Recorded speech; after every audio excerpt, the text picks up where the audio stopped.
ભારતના ઘડવૈયા થવા માટે તમારે મજબૂત બનવું પડે, આત્મવિશ્વાસ અંદરથી લાવવો પડે અને સાથે ભગવાનનો વિશ્વાસ પણ રાખવો પડે. એક બહુ સાહસિક છોકરો અને એવરેસ્ટ ચડતો દોરી હોય ને રોપ, એનાથી ચડતો હતો કે મારે ઉપર ચડવું જ છે, આગળ વધવું છે ને એટલી હિંમતથી ચડતો હતો, છેક સુધી ચડ્યો.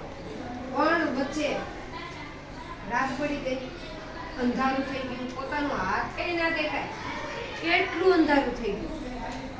પછી તોય એને ચડવાનું ચાલુ કર્યું, ગમે એમ કરીને મારે ટોચ સુધી તો પહોંચવું જ છે.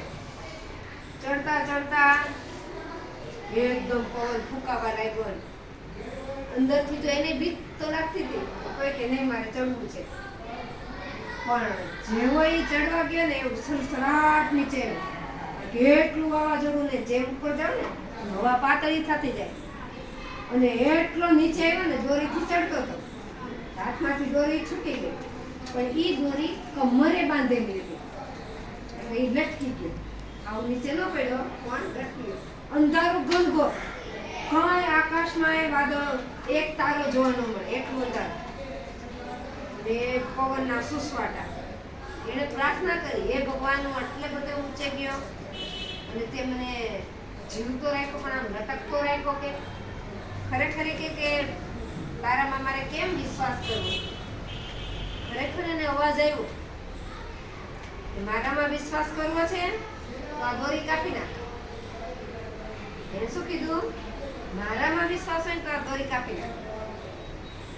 આ છોકરાને બેન છું કે દોરી કાપું તો હું હાવ નીચે જાઉં, દોરી ઉપર તો લટકી ગયો હતો કે મને ભગવાન તારા ઉપર વિશ્વાસ નથી આવતો હવે કે મારે દોરી કાપી નથી, લટકી ગયો. પણ ક્યાં બરફનો એટલો બધો વરસાદ થયો અને છોકરો ત્યાં થીજી ગયો. એને ભગવાનના ઉપર વિશ્વાસ કર્યો નહીં. ભગવાન ઉપર વિશ્વાસ કર્યો એટલે પોતાના આત્મબળ ઉપર વિશ્વાસ કર્યો, પોતાને આત્મવિશ્વાસ રાખવો, ભગવાન ઉપરનો વિશ્વાસ. અંદરનો અવાજ સાંભળવો. બાળકને એવી આજ્ઞા તો થઈ, અંદરથી જે અવાજ આવ્યો કે તું તારી દોરી કાપી. વળી એમ છે એવું કાંઈ થયું હોય કે ભગવાનનું નામ લીધું ભગવાન થોડે હાજર થઈ જાય. એને દોરી કાપી નહીં અને ત્યાંથી જ ગયો. જેવું સવાર પડ્યું જોયું ને તો આટલું જ અંતર હતું જમીનથી કેટલું અંતર હતું? આટલું જ, 2 ફૂટ જેટલું. જો એને દોરી કાપી નાખી હોત તો એ બચી જાત ને, કારણ કે એને આધાર મળી જાત, દોરી પકડીને ખીચી ગયો એમને. એટલે આ તમારું